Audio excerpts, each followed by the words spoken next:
سرکار دو جہاں صلی اللہ علیہ وسلم کی آمد کا جشن شہر شہر آرائش اور چراغاں۔ عید میلاد النبی صلی اللہ علیہ وسلم مذہبی عقیدت اور احترام سے منائی جا رہی ہے۔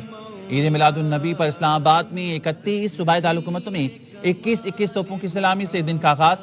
اسلام آباد میں کئی اہم سڑکیں، گلیاں، گھر، مساجد خوبصورتی سے سجا دی گئیں۔ عمارتیں برقی کمکموں سے جگمگا اٹھیں۔ ملتان میں مرکزی بازاروں اور سڑکوں کو بھی رنگ برنگی روشنیوں سے سجا دیا گیا۔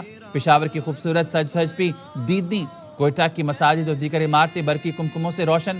راولپنڈی ریلوے اسٹیشن کو 12 ربیع الاول کی مناسبت سے برقی کمکموں سے سجا دیا گیا۔ پنجاب اسمبلی کی عمارت بھی دلکش روشنیوں سے جگمگا اٹھی۔ فیصل آباد کے علاقے غلام محمد آباد میں قدیمی مشل بردار جلوس نکالا گیا۔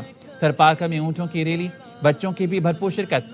جناح سندھ میڈیکل یونیورسٹی کراچی میں سیرت النبی صلی اللہ علیہ وسلم کانفرنس، طلبہ نے اسلامی تاریخ کے اہم واقعات کے ماڈلز بھی پیش کیے۔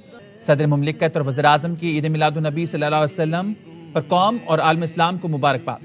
صدر زرداری نے پیغام میں کہا، 12 ربیع الاول اللہ تعالیٰ کی عظیم نعمت کی یاد تازہ کرتا ہے۔ حضور اکرم صلی اللہ علیہ وسلم کی واسطے سے انسانیت کو ایمان، ہدایت اور عدل و رحمت کا راستہ ملا۔ وزیر اعظم شہباز شریف کا کہنا ہے، حضور اکرم صلی اللہ علیہ وسلم کی ذات مطہرہ نے ایک مکمل اور مثالی ضابطہ حیات کا پیغام عالم انسانیت تک پہنچایا۔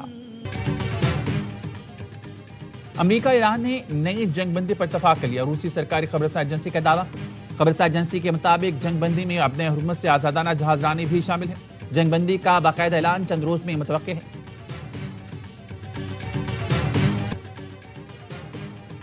ایرانی حکومت نے فیلڈ مارشل سعید عاصم منیر کے دورے کو نتیجہ خیز اور سودمند قرار دے دیا۔ ایرانی صدارتی دفتر سے جاری بیان میں کہا گیا ہے، فیلڈ مارشل عاصم منیر کے دورے میں قابل قدر سفارتی کامیابیاں حاصل ہوئی، جس کے نتائج جلد سامنے آنا شروع ہو جائیں گے۔ محسن نقوی نے ایکس پیغام میں کہا، فیلڈ مارشل اور میری ایرانی صدر کے ساتھ نتیجہ خیز ملاقات ہوئی۔ بات چیت کا محور ایران امریکہ تنازع، مشرق وسطیٰ میں کشیدگی کا خاتمہ اور آگے بڑھنے کا راہ تلاش کرنا تھا۔ اسلام آباد مفاہمتی یادداشت کی بحالی کے لیے فریقین کی جانب سے درکار اقدامات پر بھی گفتگو ہوئی۔ خلاص نے آبنۂ ہرمز کے ایک انچ کی نگرانی کر رہی ہیں۔ آبنۂ ہرمز سے تمام بارودی سرنگیں ہٹا دی ہیں۔ صدر ٹرمپ کا پھر دعویٰ، سوشل پر لکھا، امریکی بحریہ نے آبنۂ ہرمز کو سرنگوں سے پاک کرنے کی تصدیق کی ہے۔ نئی بارودی سرنگیں بچھانے والے کسی ایرانی جہاز یا کشتی کو فوری تباہ کر دیا جائے گا۔ ٹرمپ نے کہا، پک ایکس ماؤنٹین اور دیگر 3 تباہ شدہ جوہری سائٹس پر بھی خلاص کڑی نظر ہے۔ ناکام ایرانی حکومت اپنی فوج کے بڑے حصے کو تنخواہ نہیں دے رہی۔ مظاہرین کو قتل کیا جا رہا ہے۔ ایسے افراد کو بھی نشانہ بنایا جا رہا ہے جو مظاہروں میں شامل نہیں تھے۔ دشمن جان چکا، فوجی طاقت سے ایرانی قوم کو شکست نہیں دی جا سکی۔ ملک میں انتشار اور معاشی بے چینی پیدا کرنا دشمنوں کی حکمت عملی ہے۔ ایرانی صدر مسعود پزشکیان کا کہنا ہے، امریکہ سے معاہدے پر دستخط خوف یا دباؤ کی بنیاد پر نہیں بلکہ منطق کی بنیاد پر کیے گئے۔ ملک کو دشمنوں کے منصوبوں سے بچانے کے لیے اتحاد ضروری ہے۔ ایرانی وزیر خزانہ علی مدنی زادہ کا کہنا ہے کہ تہران امریکی پابندیوں کا سامنا کرنے کے لیے تیار ہے۔ امریکی اقدامات کے اثرات سے نمٹنے کے لیے ضروری تیاری کر چکے ہیں۔ امریکی دباؤ کے سامنے جھکنے کے بجائے اپنی معیشت اور بین الاقوامی تعلقات کو استعمال کرتے ہوئے پابندیوں کا مقابلہ کریں گے۔ ایرانی قیادت نے تسلیم کر لیا، معاشی دباؤ اثر دکھا رہا ہے۔ امریکی وزیر خزانہ اسکاٹ بیسن نے سوشل میڈیا پر لکھا، صدر مسعود پزشکیان نے ملک میں معاشی مشکلات کا اعتراف کرتے ہوئے کہا، جنگ کسی نہ کسی مرحلے پر ختم ہونی چاہیے۔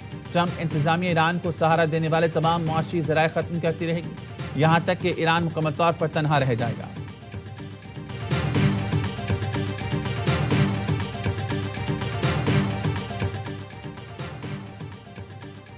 ایران کے ساتھ ہمارے تعاون میں رکاوٹ نہیں ڈالی جانی چاہیے۔ باہمی تعاون میں خلل ڈالا جائے اور نہ ہی کمزور کیا جائے۔ ترجمان چینی وزارت خارجہ کا نہیں، امریکی پابندیوں اور دھمکیوں سے بحران کا دائرہ کار وسیع ہونے کا خطرہ ہے۔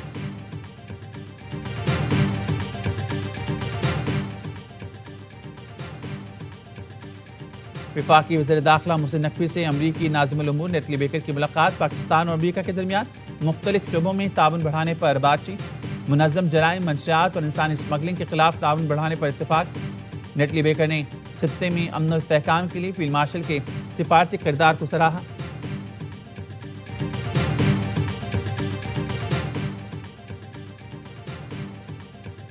پاکستان کا شام پر عائد پابندیاں اٹھانے کا امریکی فیصلے کا خیر مقدم۔ نائب وزیر اعظم اسحاق ڈار نے کہا، امریکی فیصلہ شام کی معیشت کی بحالی اور ترقی میں معاون ثابت ہوگا۔ پاکستان دیرپا امن اور خوشحالی کے لیے شان کے ساتھ دو طرفہ تعاون مزید بڑھانے کے لیے تیار ہے۔ امریکی فیصلہ خطے میں امن و استحکام کے فروغ میں بھی معاون ثابت ہوگا۔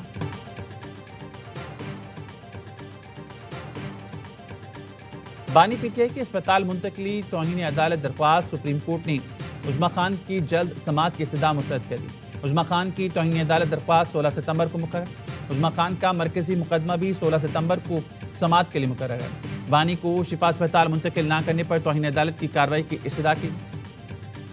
تو ہو گئی ہے ملاقات، طویل ہوئی ہے، ٹھیک ہے، آج ملاقات صحیح ہوگی ہے آپ کی؟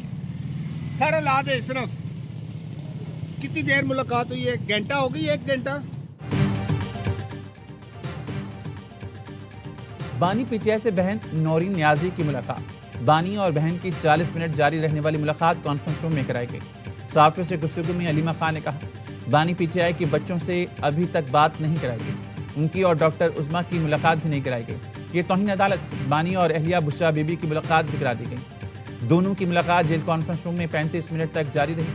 اڈیالہ جیل میں بشریٰ بی بی سے ان کے گھر والوں کی ملاقات کرائی گئی۔ وزارت اطلاعات و نشریات نے افغان طالبان ترجمان کے پاکستان مخالف بیان کو گمراہ کن قرار دے دیا۔ بیان میں کہا، ذبیح اللہ مجاہد نے پروپیگنڈا کیا۔ بدخشاں میں مسلح تصادم میں پاک فوج موجود تھی۔ رپورٹ سے ثابت ہے یہ جھڑپیں افغان طالبان کی جابرانہ رجیم کے خلاف اندرونی مسلح جدوجہد ہے۔ پاکستان کی پڑوسی ملک کو غیر مستحکم کرنے میں کوئی دلچسپی نہیں۔ طالبان رجیم الزام تراشی کے بجائے اپنی ناکام حکمرانی سے بڑھتے مسائل پر توجہ دے۔ میر رضا قتل کیس میں پولیس کی اعلیٰ تحقیقاتی کمیٹی کا کرائم سین کا دورہ۔ کمیٹی ممبران نے کئی گھنٹے جائے وقوع اور اطراف کا جائزہ لیا۔ جائے وقوع کو مختلف زاویوں سے کئی بار ریکریٹ کیا گیا۔ کمیٹی کے secretary S S P Ali Raza نے کہا، تفتیش جاری ہے، تمام حقائق سامنے لائے جائیں گے۔ تحقیقاتی ٹیم نے نرسری مالکان سمیت 5 ملازمین کے بیانات لیے۔ مزید 4 افراد کے بیانات قلم بند کرنے ہیں۔ 2 افراد اسلام آباد میں ہیں، ایک ٹھیلے والے اور ایک سبزی والے کا بیان بھی لینا ہے۔ میر رضا کے بزنس پارٹنر کے بھائی عبداللہ کی بھی ضمانت قبل از گرفتاری منظور۔ سندھ ہائی کورٹ نے جے آئی ٹی تشکیل دینے کی درخواست پر سماعت کا تحریر حکم نامہ جاری کر دیا۔ 31 اگست کو ایڈوکیٹ جنرل، پروسیکیوٹر جنرل اور ڈی اے جی معاونت کے لیے طلب۔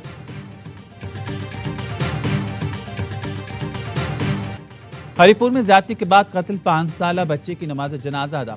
15 روز سے لاپتہ آیت نور کی لاش گزشتہ روز کنویں سے ملی تھی۔ بچے کے قتل میں ملوث 4 ملزمان گرفتار ملزمان نے آیت نور کو زیادتی کے بعد قتل کرنے کا اعتراف کر لیا۔ وزیر اعلیٰ خیبر پختونخوا نے واقعے پر اسپیشل انویسٹیگیشن ٹیم بنانے کی ہدایت کر دی۔ کہا، بچی سے مبینہ زیادتی اور قتل کی اطلاع انتہائی دلخراش ہے۔ واقعے میں ملوث عناصر کو قانون کے مطابق سخت ترین سزا دلوائی جائے گی۔ بچی کے اہل خانہ کے ساتھ مکمل ہمدردی اور تعزیت کا اظہار کرتے ہیں۔ بچوں کے خلاف ایسے گھناؤنے جرائم کسی صورت برداشت نہیں کیے جائیں گے۔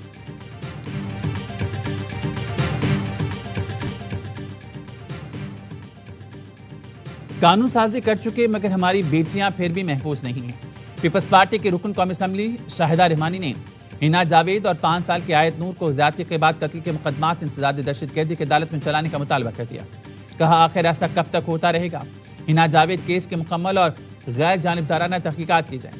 ہم قومی اسمبلی میں تحریک التوا لائیں گے۔ ویمن پارلیمنٹری کوکس کی کنوینر ڈاکٹر شاہدہ رحمانی کی وفد کے ساتھ مقتولہ حنا جاوید کے گھر آمد۔ کمیٹی اراکین نے مرحومہ کے لواحقین سے ملاقات اور تعزیت کی۔ پنجاب فرانسک لیبارٹری میں حنا جاوید کے ملزم شوہر اور ملازم کا ڈی این اے ٹیسٹ۔ ملزم ذیشان نے دوران تفتیش خاتون کے قتل کا اعتراف کر لیا۔ بتایا، مقتولہ کے شوہر نے قتل کے عوض 1 لاکھ روپے کا وعدہ کیا تھا۔ حکومت نے پیٹرول 1 روپے 12 پیسے مہنگا کر دیا۔ 1 لیٹر 343 روپے 10 پیسے کا ہو گیا۔ ڈیزل کی قیمت میں 1 روپے 11 پیسے فی لیٹر اضافہ۔ نئی قیمت 371 روپے 80 پیسے فی لیٹر ہو گئی۔ قیمتوں کا اطلاق بدھ اور جمعرات کے لیے ہوگا۔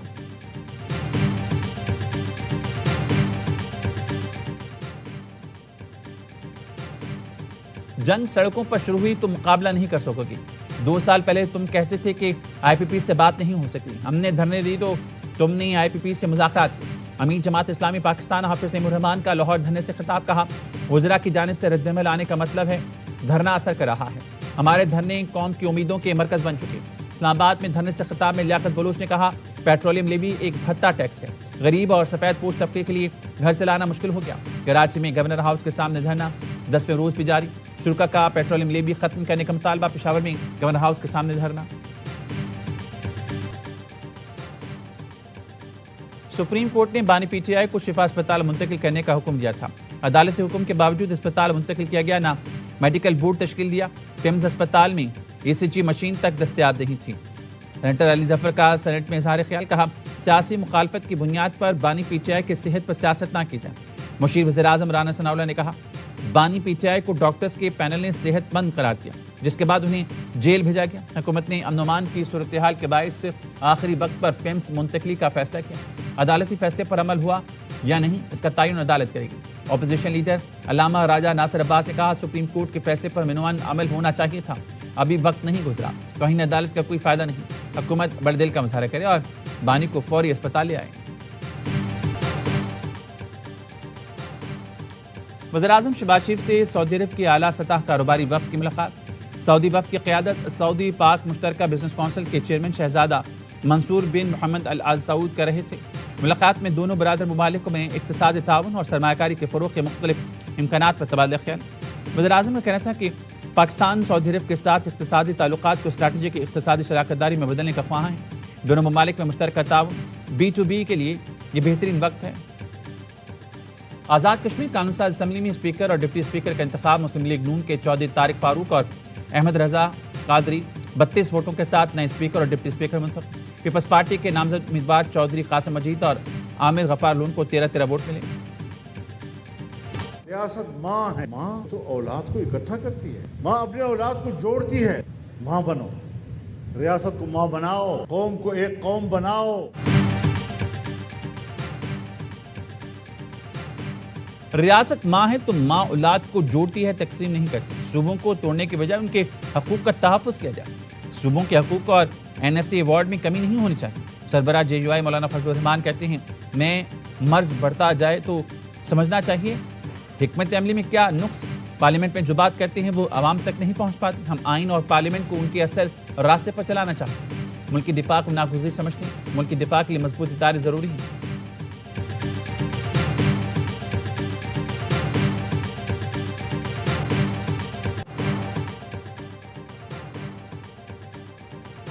چینی صدر شی جن پنگ نے مسئلہ فلسطین کے 2 ریاستی حل کا مطالبہ کر دیا۔ کہا پہلے سیاسی سمجھوتے کو ترجیح دے کر مسئلے کا 2 ریاستی حل نکالا جائے۔ غزہ میں رہنے والے فلسطینی عوام پر حکومت فلسطین کرے۔ شہریوں کی حفاظت کا انتظام کیا جائے۔ انصاف و مساوات کو ملحوظ خاطر رکھا جائے۔